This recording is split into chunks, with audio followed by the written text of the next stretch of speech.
اللہ تعالیٰ نے انسان کو یاد کرایا ہے کہ تو نے عبادت اپنے رب کی کرنی ہے، اور فرمایا رب تمہارا وہ ہے جس نے تمہارے لیے زمین کو فرش بنایا ہے، آسمان کو چھت بنایا ہے، اور آسمان سے پانی برسا کے تو زمین سے پھل اگائے ہیں، رزق لکم، وہ بھی تیرے کھانے کے لیے اگائے ہیں۔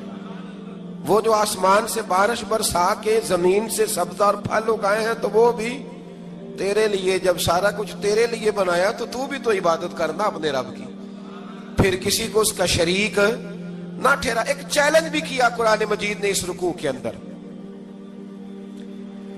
کہا کرتے تھے مکے کے لوگ کہ آپ قرآن مجید کی آیتیں نبی کریم علیہ السلام سے کہا کرتے تھے کہ معاذ اللہ آپ خود بناتے ہیں، بنا کے لاتے ہیں۔ تو اللہ کریم نے فرمایا وَإِن كُنتُمْ فِي رَيْبٍ مِّمَّا نَزَّلْنَا عَلَىٰ عَبْدِنَا فَأْتُوا بِسُورَةٍ مِّن مِّثْلِهِ، اگر تمہیں شک ہو نا اس میں جو ہم نے بندہ خاص پہ نازل کیا ہے تو تم بھی اس جیسی ایک صورت بنا کے لاؤ۔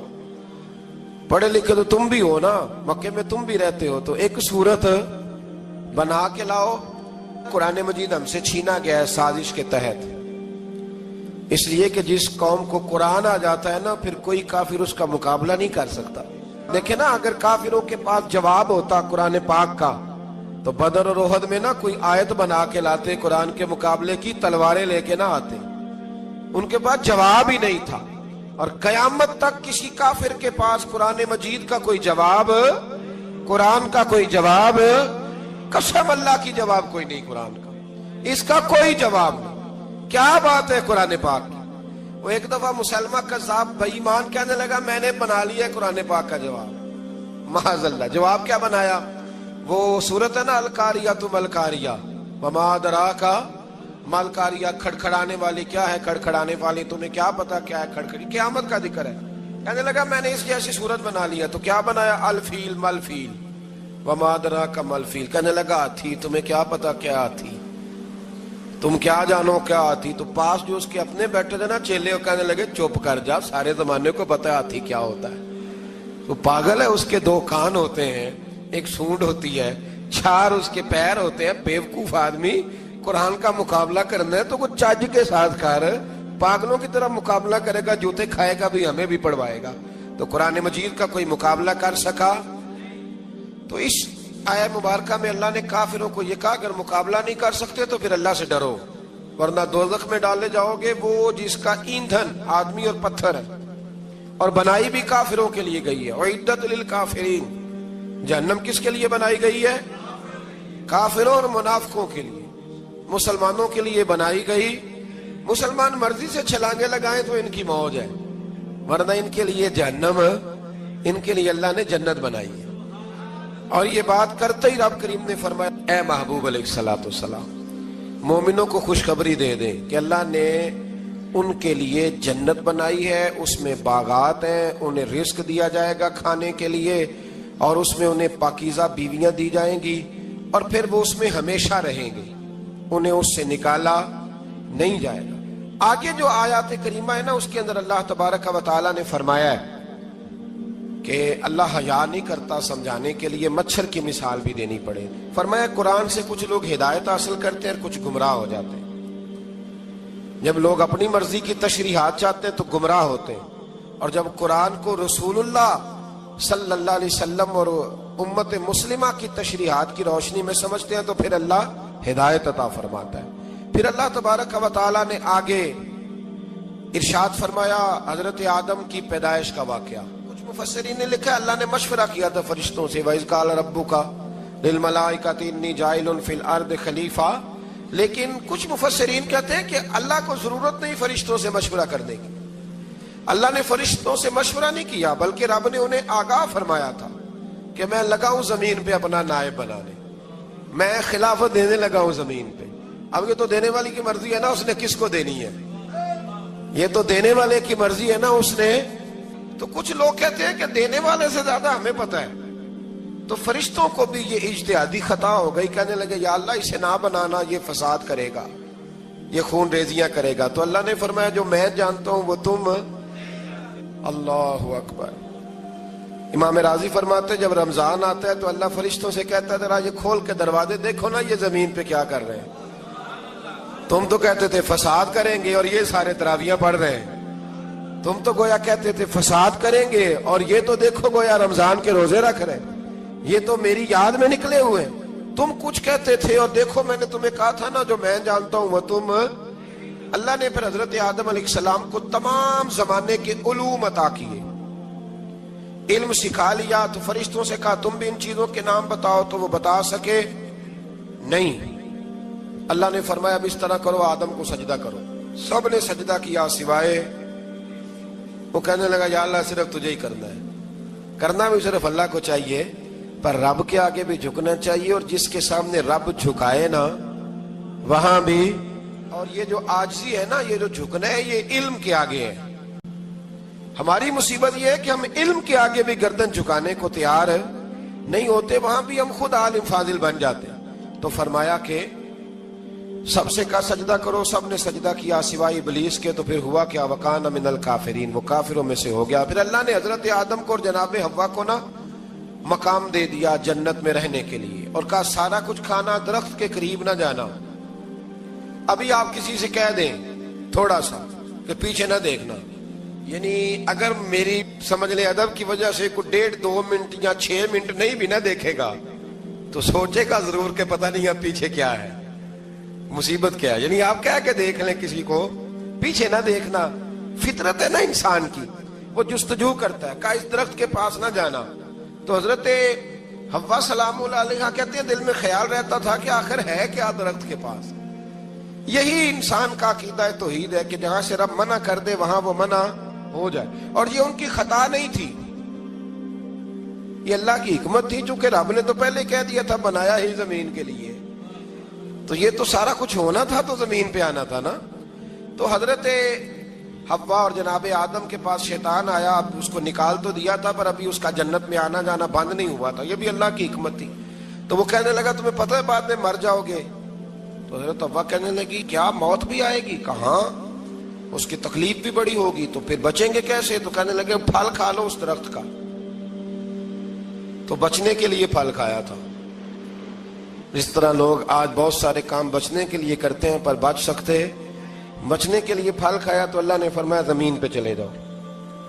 تو حضرت آدم زمین پہ آئے, پھر کئی 100 سال روتے رہے. فَتَلَقَّى آدَمُ مِن رَبِّهِ کَلِمَاتٍ, تو پھر اللہ نے خود ہی جناب آدم کو کچھ کلمے سکھائے.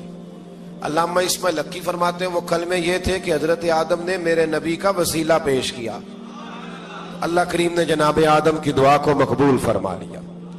پھر آگے بنی اسرائیل کا ذکر آ جاتا ہے. اللہ تعالیٰ نے بنی اسرائیل, آج آپ اسی قوم کو یہودی کہتے ہیں, ان کو اللہ نے اس زمانے میں فضیلت عطا کی تھی بہت زیادہ. تو عرب کے اندر جب نبی پاک علیہ السلام نے اعلان نبوت کیا تو کچھ لوگوں نے یہ کہہ دیا کہ اگر یہ یہودی کلمہ پڑھ لیں گے تو ہم بھی پڑھ لیں گے. تو پھر اللہ نے انہیں یاد کرایا کہ تم اصل میں کیا ہو, تمہیں کلمہ پڑھنا چاہیے. تو اہل یہود کا تذکرہ کرتے کرتے رب کریم نے ایک بات یہ بھی ارشاد فرمائی کہ تم لوگوں کو تو کہتے رہے ہو کہ وہ نبی آنے والے ہیں, وہ نبی آنے والے ہیں, اور جب آ گئے ہیں تو ماننے کو تیار نہیں ہو. تو فرمایا تأمرون الناس بالبر وتنسون انفسکم وانتم تتلون الکتاب, لوگوں کو بھلائی کا حکم دیتے ہو اور اپنے آپ کو بھول جاتے ہو. افلا تعقلون, تمہیں عقل نہیں؟ پھر اللہ نے انہیں یہ بھی یاد کرایا کہ یاد کرو وہ زمانہ کہ جب فرعون نے خواب دیکھ لیا تھا کہ کوئی بچہ اس کی سلطنت کو تباہ کرے گا, تو پھر اس نے تمہارے بچوں کو ذبح کرانا شروع کیا اور تمہاری بیٹیوں کو چھوڑتا تھا. فرمایا یہ بھی تو تم نے دیکھا, میں نے تمہیں پھر تم سے کہا جہاد کرو قوم عمالقہ کے خلاف, تو مقام طیہ میں جا کے یہ لوگ کہنے لگے ہم سے جہاد نہیں ہوتا. اللہ نے انہیں ایک میدان میں قید کر دیا. بڑی دلچسپ بات, قید تو لوگ ہوتے ہیں نا چار دیواری میں, تو اللہ نے بنی اسرائیل والوں کو جب انہوں نے کہا ہم جہاد نہیں کریں گے تو اللہ نے میدان میں قید کر دیا. میدان میں, یہ یاد رکھیں, جب انسان اللہ کی نافرمانی کرتا ہے تو اسے ایسی قید ملتی ہے جس کا اس نے تصور بھی نہیں کیا ہوتا. ایک میدان ہے مقام طیہ, قید ہو گئے, سارا دن سفر کرتے تھے, سارا دن, تو رات کو تھک کے سوتے تھے, صبح اٹھتے تھے نا جب تو وہیں ہوتے تھے جہاں کل صبح چلے تھے. تو رب جب کسی کو قیدی بناتا ہے تو اسے زنجیروں کی سلاخوں کی ضرورت, دعا فرمائے اللہ تبارک و تعالی غموں سے نجات عطا فرمائے. یہ دعا فرمائے، ایسی قید دیتا ہے کہ جس سے پھر چھٹکارا ہو سکتا۔ تو بنی اسرائیل کا بہت زیادہ تذکرہ اس بارے میں اللہ تبارک و تعالیٰ نے پھر بیان کیا، اور پھر کہا کہ انہیں جو حکم دیا جاتا تھا یہ اس کی سرتابی کرتے تھے، پھر اللہ نے ان پر ذلت نازل کر دی اور یہ ہمیشہ اس کا شکار رہے۔ قوم سبت کا ذکر فرمایا اللہ نے، ہفتے والے دن کچھ لوگ نافرمانی کرتے تھے۔ ہمارے بھی ہیلے بہانے ہیں نا آج کل کاروبار میں، تو اسی سپارے کی آیت نمبر 65 کے اندر اللہ تعالیٰ نے حضرت داؤد کی قوم کا ذکر کیا کہ اللہ نے انہیں حکم دیا تھا کہ ہفتے والے دن مچھلیاں نہیں پکڑنی، تو وہ کہتے تھے چلو ہاتھ لگا کے نہیں پکڑنی، ہاتھ لگا کے۔ وہ ہمارے لوگ ہیلے بہانے تلاش کر لیتے ہیں نا، وہ بڑے جناب انشورنس والا آ گیا، اب وہ بینک والا آ گیا، وہ فلانے صاحب آ گئے، وہ تروڑ مروڑ کے کہانیاں باتیں، اور پھر ہمیں بھی رستے مل جاتے ہیں بچنے کے۔ مفتی صاحب نے کہہ دیا تھا، ایک مولانا سے میں نے ان کو کہا ہفتے والے دن مچھلیاں نہیں پکڑنے، کا نہیں پکڑتے، چھوٹے چھوٹے حوض بنا لیے تو مچھلیاں زیادہ آتی تھی اس دن۔ یہ بھی اللہ کی قدرت تھی، نماز کے وقت گاہک زیادہ آتے ہیں، یہ اس کی قدرت ہوتی ہے۔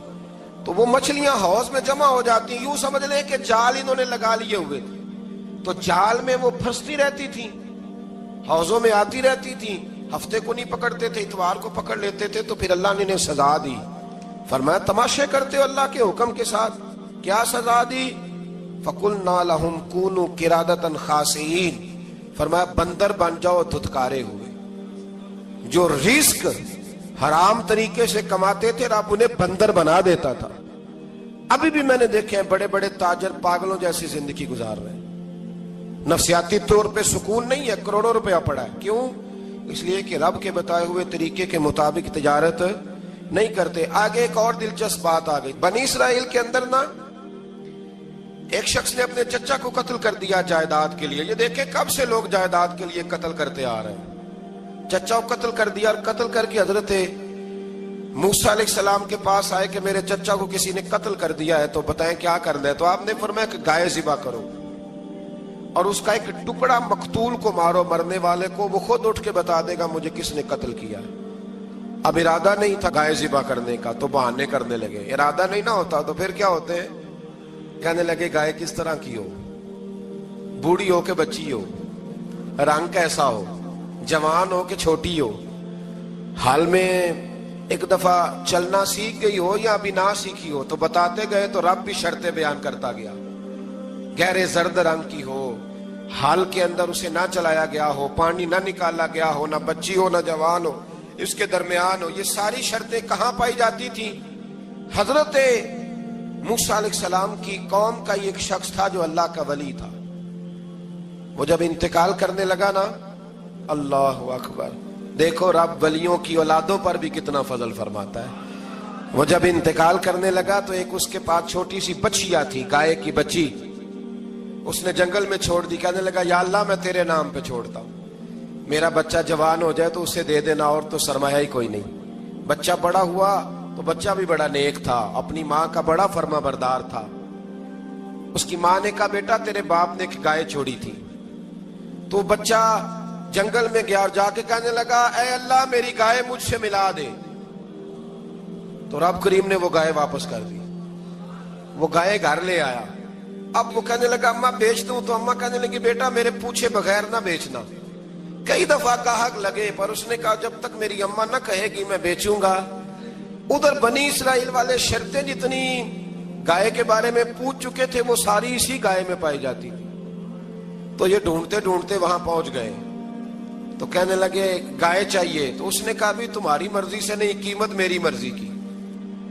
ایک مفسر نے تو یہاں تک لکھا ہے کہ اس نے کہا گائے ذبح کر کے نا، تو جتنا گائے کے اندر گوشت ہوگا نا اتنا ہی کھال کے اندر تو مجھے مال بھر کے دو گے، اتنے سکے بھر کے دو گے، اتنی اشرفیاں بھر کے دو گے تو پھر تمہیں گائے دوں گا۔ تو پھر یہ گائے انہیں ملی اور یہ گائے لے کر کے آئے۔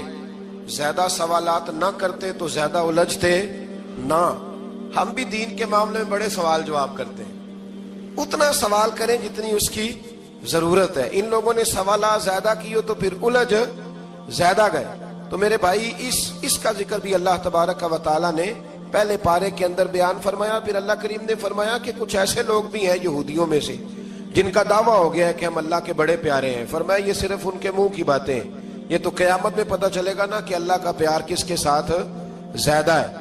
اور پھر یہ بھی یہودیوں نے دعویٰ کیا ہے، اسی پارے میں اللہ فرماتے ہیں کہ ان کا دعویٰ ہے کہ ہم اللہ کے بڑے پیارے ہیں، جنت میں ہم ہی جائیں گے، تو اللہ فرماتے ہیں پھر مرنے کی دعا تو کرو، جنت میں تو مر کے جانا ہے نا۔ لیکن رب فرماتے ہیں یہ کبھی مرنے کی دعا نہیں کریں گے، اس لیے کہ انہیں پتہ ہے کہ ہم نے آخرت کے لیے کیا بھیجا۔ لے جی پہلا حکم آ گیا یا ایھا الذین آمنوا کہہ کے، پہلی آیت قرآن پاک کی پہلے سپارے میں پہلی آیت جس میں اللہ نے کہا یا ایھا الذین آمنوا، تو پہلا حکم آمنوا کہہ کے آیت نمبر 104 میں جو اللہ نے حکم دیا ہے نا، وہ نبی پاک کی تعظیم کا حکم ہے۔ پہلا حکم ہی اللہ نے حضور کی عزت اور ناموس کا ارشاد فرمایا۔ پہلا اس ترتیب کے لحاظ سے وہ ہوا یہ کہ جب نبی پاک کو بات ارشاد کرتے تو صحابہ کرام اٹھ کے عرض کرتے رائینا یا رسول اللہ، حضور سمجھ نہیں آئی ذرا رعایت کر دے۔ تو یہودیوں کی عبرانی زبان کے اندر نہ ذرا کھینچ کے پڑھتے تھے رائینا، تو اس کا معنی بنتا تھا معاذ اللہ اے ہمارے چرواہے، بکریاں چرانے والے کو بھی وہ رائینا کہتے تھے۔ تو جب صحابہ یہ کہنے لگے تو اللہ نے منع ہی کر دیا، فرمایا میرے محبوب کے غلاموں، اس لفظ کے پیچھے چھپ کے لوگ میرے نبی کی بے ادبی کر جاتے ہیں، تو جس لفظ کا کوئی ایک معنی بے ادبی والا بنتا ہو وہ لفظ بھی میرے نبی کے لیے نہ کہو، لفظ وہ والے کہو جس میں کوئی بے ادبی کا معنی نکلے نہ۔ یہاں لوگوں نے بڑے بڑے لفظ نہیں بول دیے، پھر کہتے میرا مطلب یہ تھا، میرا مطلب وہ تھا، تو تو نے وہ لفظ بولا کیوں جس کا کوئی غلط مطلب بھی نکل سکتا تھا۔ اللہ نے فرمایا یا ایھا الذین آمنوا لا تقولوا رائینا، اے ایمان والو رائینا کہو ہی نہ۔ تو یا اللہ کیا کہیں؟ فرمایا وقولوا انظرنا، تم کہو یا رسول اللہ ایک نظر فرمائیے، انداز دیکھیے، انظرنا ایک نظر۔ تو ہمارے بزرگ تو پہلے ہی بڑے پیار والوں نے کہہ دیا یا رسول اللہ انظر حالنا، کہتے کہاں سے لاتے ہو جملے؟ میں نے کہا اللہ کی کتاب سے، یا رسول اللہ انظر حالنا یا حبیب اللہ اسمع قالا، تو تم کہو انظرنا، محبوب نظر کرم کرے، واسمعوا، اور کیا ضرورت ہے دوبارہ پوچھنے کی؟ اللہ کہتا ہے پہلے ہی دھیان سے سنا کرو، پہلے ہی واسمعوا، پہلے ہی احتیاط سے سنو، وللکافرین عذاب علیم، اور کافروں کے لیے دردناک عذاب ہے۔ لے جی اسی پارے میں اللہ تبارک و تعالیٰ نے پھر اہل یہود کا ذکر کیا، تو یہود کہنے لگے کہ ہم حضرت ابراہیم کے ماننے والے ہیں، تو اللہ کریم نے وہ بھی ذکر کیا کہ میں نے تو ابراہیم کو آزمایا ہے، وَإِذِ ابْتَلَىٰ إِبْرَاهِيمَ رَبُّهُ بِكَلِمَاتٍ فَأَتَمَّهُنَّ، ہم نے ابراہیم کو کچھ چیزوں سے آزمایا ہے، وہ ہماری آزمائش پہ پورے اترے۔ قَالَ إِنِّي جَاعِلُكَ لِلنَّاسِ إِمَامًا، تو پھر ہم نے انہیں کہا کہ ہم آپ کو پوری دنیا کا امام بنائیں گے۔ وہ آزمائش کیا تھی؟ آگ میں جانا بھی آزمائش، بیٹے کا نہ ہونا بھی آزمائش، بیٹا ہوا تو پھر اسے وادی غیر ذی زرع ان میں چھوڑ کے آنا بھی آزمائش، بڑا ہوا تو پھر ذبح کرنا بھی آزمائش۔ فرمایا جہاں جہاں آزمایا ہے نا، ابراہیم ہماری آزمائش میں پورے اترے۔ فرمایا تو مفت میں حضرت ابراہیم کی اولاد بنتے ہو اور ان کا نام لیتے ہو اور ان کے ساتھ اپنا تعلق بناتے ہو، دیکھو تو صحیح وہ کتنی آزمائشوں سے گزرے۔ تو اس کا بھی اللہ نے اسی میں ذکر فرمایا۔ اور پھر وہ بات کرتے تھے حضرت یعقوب کی اور حضرت اسحاق کی، تو فرمایا وہ تو ہمارے اتنے خاص بندے تھے کہ وصال کا وقت بھی انہوں نے اپنی اولادوں کو نصیحت فرمائی تھی کہ اللہ کی توحید پہ قائم رہنا، اس کا ذکر بھی اللہ نے اسی پارے میں بیان فرمایا۔ اور جو حضرت ابراہیم اور جناب اسماعیل نے کعبہ تعمیر کیا تو اس کا ذکر بھی اللہ تعالیٰ نے اسی پارے میں فرمایا۔ فرمایا جب وہ کعبہ بنا رہے تھے تو کہہ رہے تھے ربنا تقبل منا، کہہ رہے تھے اے اللہ بنا ہم نے دیا ہے پر مہربانی فرما ہم سے قبول فرما لے۔ تو جو آیہ کریمہ آخر میں عرض کرنا چاہتا ہوں اس پر بھی تھوڑی توجہ فرمائیں گے تو بات بڑی نکھر کے باہر آئے گی۔ یہ 16ویں رکوع کے اندر اللہ نے پھر یہود کا اور عیسائیت کا ذکر فرمایا، تو اللہ کریم نے ایک بات ارشاد فرمائی، یہودیوں کے ہاں جب کوئی بچہ پیدا ہوتا تھا پیلے رنگ کے ساتھ اس کو رنگتے تھے، یا کوئی خاص رنگ تھا ان کا، بچہ پیدا ہوتا تو اس پر وہ رنگ چڑھاتے ہیں کہ یہ جی ہمارے مذہب کا رنگ ہے۔ ہمارے ہاں بھی رسمیں ہیں نا اپنی اپنی، معاذ اللہ اپنی اپنی نہیں ہونی چاہیے، اللہ رسول کا حکم ہونا چاہیے۔ تو یہودیوں کے ہاں بچہ پیدا ہوتا تو ایک خاص رنگ چڑھاتے، عیسائیوں کے ہاں پیدا ہوتا تو وہ بھی ایک خاص رنگ چڑھاتے. تو مسلمانوں کے ہاں بچے پیدا ہوئے تو انہوں نے بھی توجہ کی کہ یہ کیا ہو رہا ہے. تو رب کریم نے فرمایا صبغۃ اللہ، رنگ اللہ کا ہی ہے. ومن احسن من اللہ صبغہ، اور فرمایا اللہ کے رنگ سے زیادہ خوبصورت کس کا رنگ ہو سکتا ہے.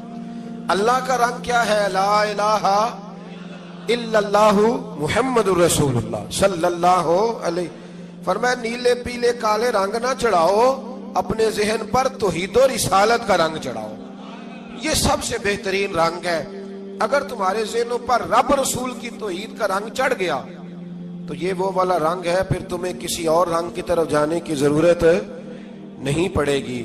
تو فرمایا رنگ وہ پیدا کرو جو توحید کا ہے، رسالت کا ہے، اس رنگ کی توجہ کرو. قرآن مجید کے اس پارے میں اللہ کریم نے مختلف باتیں بیان کر کے آخری رکوع میں یہ جو رنگ کا ذکر فرمایا نا، تو یہ لگتا ہے پورے پارے کا خلاصہ ہے کہ رب کریم نے فرمایا اصل بات یہ ہے کہ تمہاری سوچوں پہ رب رسول کی توحید و رسالت کا رنگ ہونا چاہیے. ہر وقت بچہ پیدا ہو، کوئی دنیا سے جائے تو رنگ کس کا ہونا چاہیے؟ اللہ رسول کے دین کا. اللہ تعالی ہمیں سمجھنے کی توفیق عطا فرمائے. آخر دعوانا